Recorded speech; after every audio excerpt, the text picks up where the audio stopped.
Aujourd'hui, en ce jour anniversaire de sa naissance, je ne voudrais pas vous parler d'Odette Roy-Fongoin, l'éducatrice, l'écrivaine ou la citoyenne engagée. Je voudrais simplement vous parler de ma mère. Ce qui me revient d'abord à l'esprit lorsque je pense à elle, c'est son immense souci des autres. Qu'il s'agisse d'un proche, d'un ami ou de son pays tout entier, elle était toujours à l'écoute et constamment à la recherche de solutions. Face à un problème, elle ne se contentait pas de le constater, elle cherchait ce qu'elle pouvait faire pour améliorer les choses.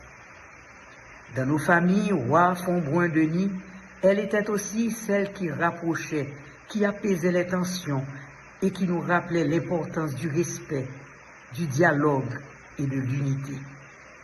Mais derrière cette femme de paix se trouvait aussi une combattante.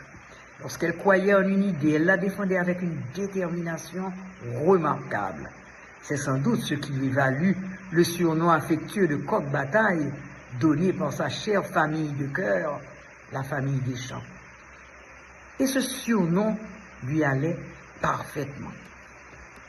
Jusqu'à la fin de sa vie, elle a continué à se battre pour ce en quoi elle croyait, l'éducation, le civisme, le combitisme et l'avenir d'Haïti.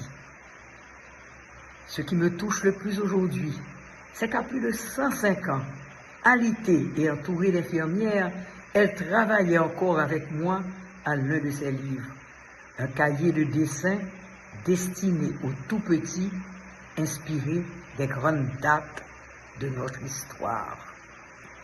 À 105 ans, elle pensait encore aux enfants, à la jeunesse. Elle pensait encore à Haïti. Elle cherchait encore des solutions. En ce jour anniversaire, je veux simplement lui dire merci. Merci pour ton exemple. Merci pour ton courage. Merci pour ton amour des autres.